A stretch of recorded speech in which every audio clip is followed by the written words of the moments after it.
नमः नमः संस्कृताय। मैं शुभम शर्मा ज्ञान वैविध्य यूट्यूब कक्षा में एक बार पुनः आपका हार्दिक अभिनंदन करता हूँ, हार्दिक स्वागत करता हूँ। हमने पीछे की कक्षा में समास प्रकरण के कुछ सूत्र जो समासांत टच प्रत्यय करने वाले वो पढ़ चुके हैं हम।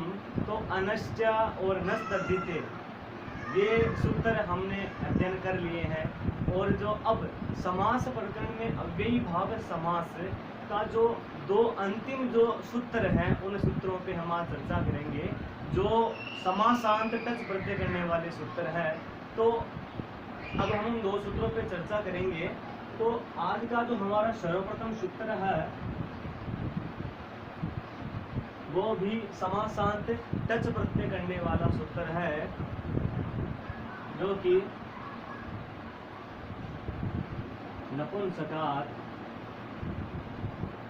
नपुंसकाधन्य तरस्याम। नपुंसकाधन्य तरस्याम यह सूत्र क्या कहता है कि नपुंसकम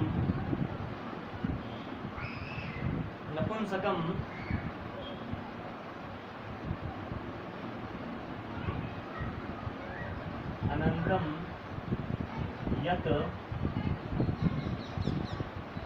क्लीबुम तदन्तस्य टच वास्यात्।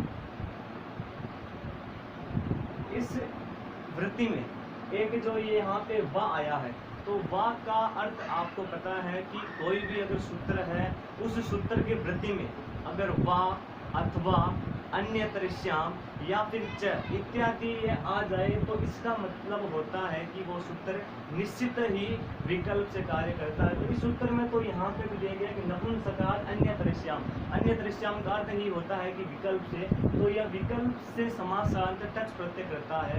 तो विकल्प से होने का तात्पर्य यह हो गया कि इस सूत्र में निश्चित ही दो रूप बनेंगे। एक तो जो सूत्र कार्य कर रहा है, जो कार्य उस रूप में लगेगा वो, और एक इसके विकल्प पक्ष में जो रूप बन रहा है, ये दो रूप इसमें बनेंगे। तो इसके दो जो उदाहरण है, एक तो समासांत टच प्रत्यय जिसमें होगा वो, और एक इसके विकल्प पक्ष में जो रूप बन रहा है वो दो रूप इसमें है। तो इसके दो रूप है उपचर्मम और उपचर्म। यह दो रूप इस सूत्र के अंदर हमारे सामने आ रहे हैं। तो इन दोनों रूपों को हम समझने का प्रयास करें।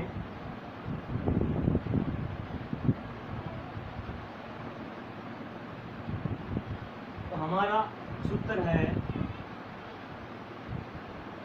कि नपुंसकात् अन्य तरस्याम। नपुंसकात् अन्य तरस्याम जो समासांत टच प्रत्यय कर रहा है, ठीक है। अब इसके अंदर जो इसका रूप है उपचर्मम, उपचर्मम का लौकिक विग्रह करें तो उपचर्मम का लौकिक हो गया चर्मणः समीपम।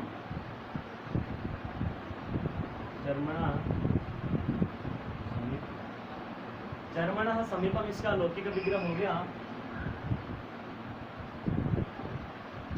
लौकिक विग्रह। अब इसका अलौकिक विग्रह करें तो चर्मन प्लस गस और उप प्लस सू, ये इसका अलौकिक विग्रह हो गया, अलौकिक विग्रह। फिर वही प्रक्रिया जो हम पीछे करते आ रहे हैं, समास संज्ञा प्रातिपदिक संज्ञा सुको धातु प्रातिपदिकों से सुख का लुक हो गया। तो वही प्रक्रिया जो हम पीछे करते आ रहे हैं।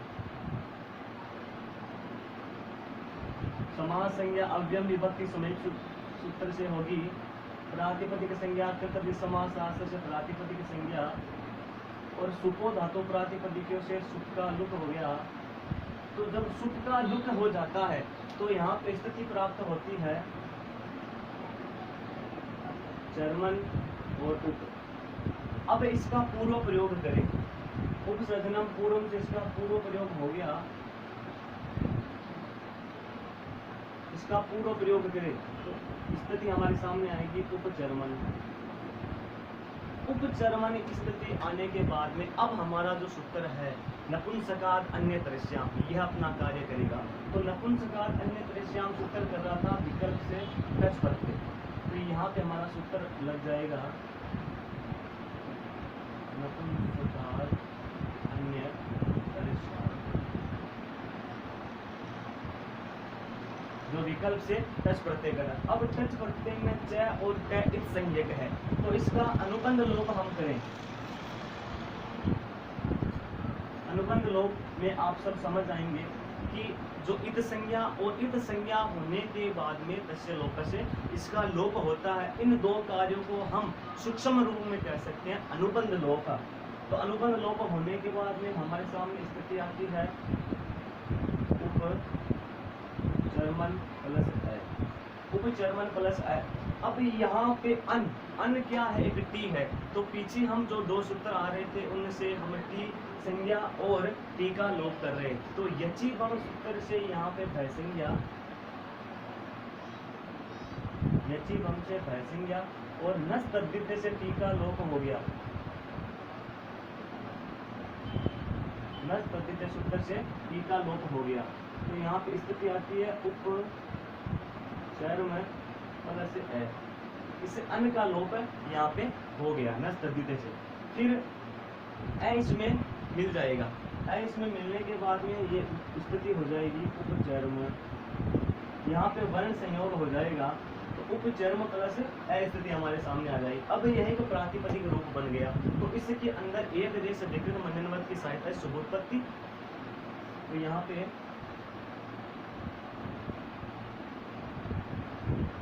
एक देश इत्यादि सूत्र से शुभोत्पत्ति और सुप्रत्यय, सुप्रत्यय तो वो दस से सुप्रत्यय हो गया। तो वो दस इस सूत्र से सुप्रत्यय हो जाने के बाद में यहाँ पे सु और अव्ययादाप सुप, इस सूत्र से अव्ययादाप सुपा से सु का लुक प्राप्त था, जिसका ना अव्यय भावार्थ तो मत पंचम्या सूत्र ने इसका निषेध कर दिया। तो निषेध होने के बाद में उपचर्म प्लस ना अव्यय भावार्थ तो पंचम्या से अमादेश और अमी पूर्व से इसका अतो अम से अमादेश हो जाने के बाद में अमी पूर्व से इसका पूर्व रूप हो जाने के बाद में यह स्थिति बन जाएगी उपचर्मम। यह एक स्थिति हमारे सामने आ जाती है उपचर्मम, जो कि समासांत टच प्रत्यय होने के बाद में यह रूप बन रहा था उपचर्मम। यह स्थिति हमने देख ली। अब जो अपना एक विकल्प में रूप बन रहा था जो कि था उपचर्म।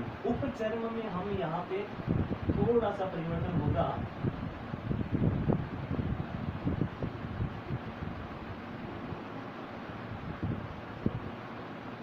कि जब प्रातिप यहाँ पे लौकिक विग्रह अलौकिक विग्रह हो जाने के बाद में जब हमारे सामने स्थिति आती है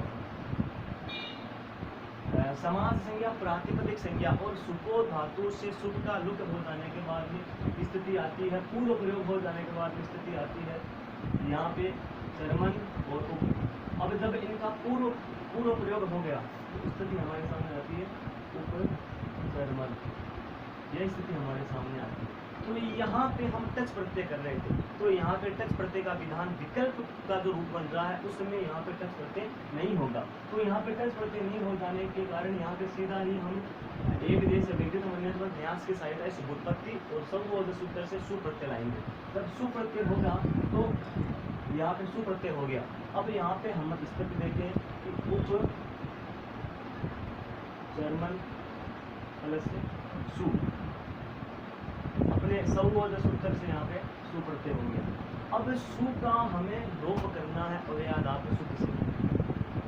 सर्वप्रथम न का, इसे न का न लोप है प्रातिपदिकांत से, न लोप प्रातिपदिक के अंत में अगर न है तो उसका लोप हो जाएगा अपने इस सूत्र से न लोप प्रातिपदिकांत से। इस सूत्र से न का लोप हो गया। स्थिति हमारे सामने आती है चर्म प्लस सु। अब इस सु का अव्ययादाप सुख से लोप कर देंगे, अव्ययादाप पाप सुपा। इस सूत्र से लोप हो जाने के बाद में रूप हमारा बन जाता है उपचर्म, जो कि विकल्प में रूप बन रहा था उपचर्म। यह दो रूप उपचर्मम और उपचर्म जो कि नपुंसकात अन्य तरस्याम सूत्र में बन रहे थे, ये हमने देखे। अब अव्ययी भाव समास का लघु सिद्धांत कौमुदी में जो अव्ययी भाव समास है, उस अव्ययी भाव समास में अंतिम सूत्र आता है झयः। झयः सूत्र भी समासांत टच प्रत्यय करता है, लेकिन वो भी विकल्प में। तो अब हमारा जो अगला सूत्र है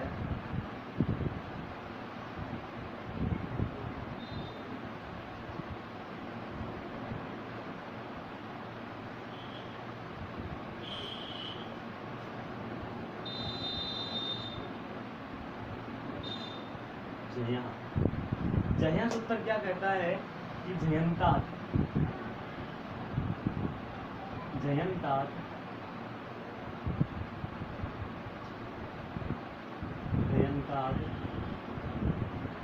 अव्ययी भावात् तच्चवास्यात्। इसमें भी आप देख लिए वा आया, वा का अर्थ हो गया कि विकल्प में, तो यह भी विकल्प में टच प्रत्यय करेगा। तो इसके भी दो रूप बनेंगे, उप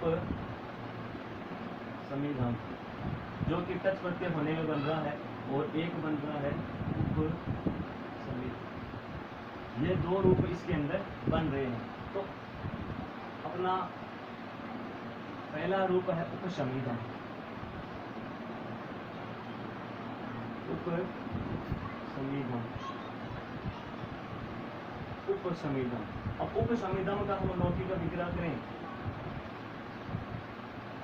तो समीधा समीपम, इसका लौकिक विग्रह हो गया,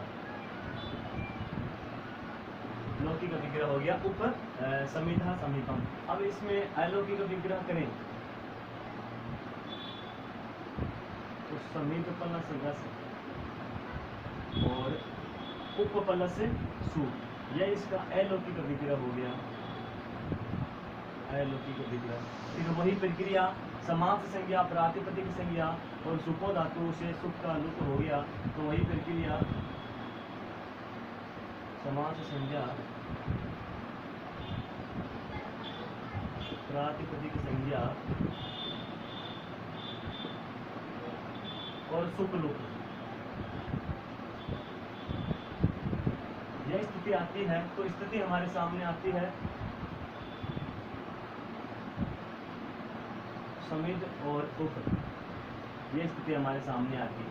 अब इसका प्रथमा निर्दिष्टम उपसर्जनम से उपसर्जन संज्ञा और उपसर्जनम पूर्वम से इसका पूर्व प्रयोग।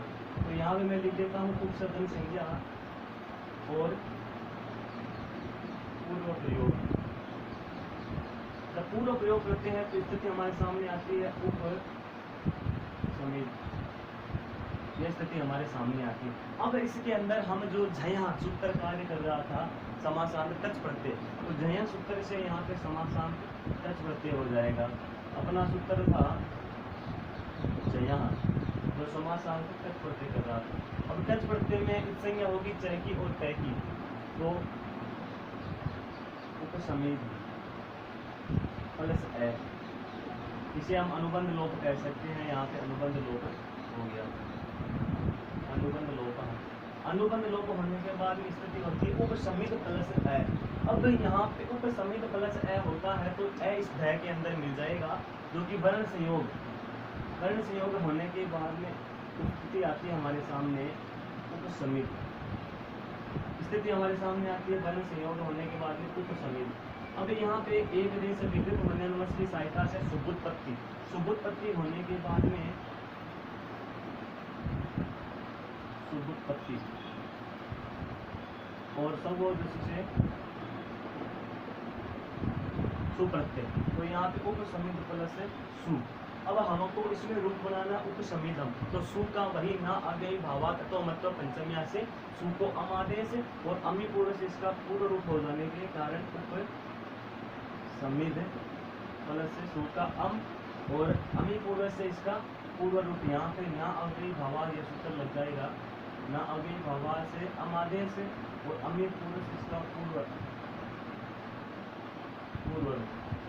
ये पूर्व, इसका पूर्ण रूप होने के बाद में उप समीधम, यह रूप अपना बन रहा है, जो कि समासार्थ टच प्रत्यय होने के बाद में अपना रूप बन रहा है उपसमितम। अब जो विकल्प पक्ष में एक रूप बन रहा है उपसमित, वो हम देखें तो इसमें यहाँ पे परिवर्तन होगा कि जब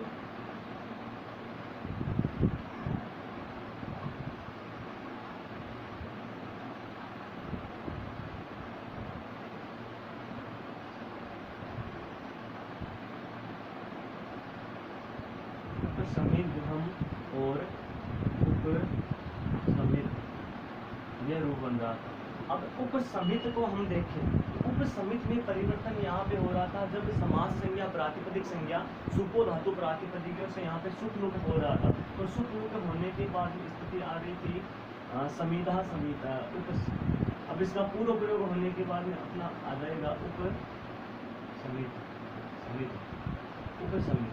उपसमित यहाँ पे जब पूर्व प्रयोग होगा, उपसर्जन संज्ञा और पूर्व प्रयोग, यह स्थिति हमारे सामने आती है तो उपसमित यहाँ पे स्थिति आती है। अब यहाँ पे उपसमिधम में तो हम कर रहे थे उपसमित स्थिति के बाद में टच पढ़ते कर रहे थे, लेकिन यहाँ पे विकल्प पक्ष में टच पढ़ते तो होगा नहीं, तो विकल्प पक्ष में टच पढ़ते नहीं होगा तो यहाँ पे सीधा एक देश अभिकृत मननवत की सहायता से सुबोधपत्ति और सौवोजस इस सूत्र से सुप्रत्यय होगा।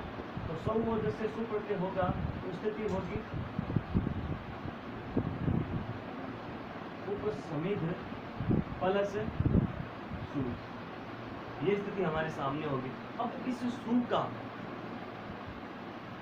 अव्ययादाप सुप से लोप हो गया, लुप हो गया, अव्ययादाप सुपा, इस सूत्र से इसका लोप हो गया तो स्थिति आती है उपसमित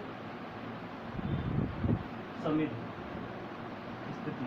ये या तो पहले आप इसे धय में परिवर्तन हो रहा है वो कर लो, या फिर इस अव्ययादाप सुप से सु का लुक कर लो। तो सु का लुक अगर हो जाता है तो स्थिति आती है हमारे सामने उपसमित। अब यहाँ पे अंत में है धकार, धकार है जो कि हलंत है। अब इसमें एक सूत्र लगेगा झलाम जसवंते, जलाम जसवंते करता है जसत्व। जसत्व का अर्थ हो गया किसी भी वर्ग का तीसरा वर्ण हो जाना। तीसरा वर्ण तो तय वर्ग के अंदर आता है, तो तय वर्ग का तीसरा वर्ण है द, तो द है इसका तीसरा वर्ण। तो जसत्व हो गया, जल प्रत्याहार अगर हो तो उसका जस अंत में हो तो उसका जसत्व हो जाता है, तो उप समी। और तय वर्ग का तीसरा वर्ण है द, तो इसका हो जाएगा उपसमित। उपसमित इसमें हो जाएगा जसत्व। अब अगला एक सूत्र आता है वा अवसाने। वा अवसाने सूत्र करता है चर्त। वा अवसाने सूत्र करता है चर्त। चर्तुव का अर्थ हो गया किसी भी वर्ग का पहला वर्ण। तो तय ऐसे तय वर्ग का पहला वर्ण तो तय है, तो इससे उपसमित का हो जाएगा उपसमित। यही अपन को सिद्ध करना था।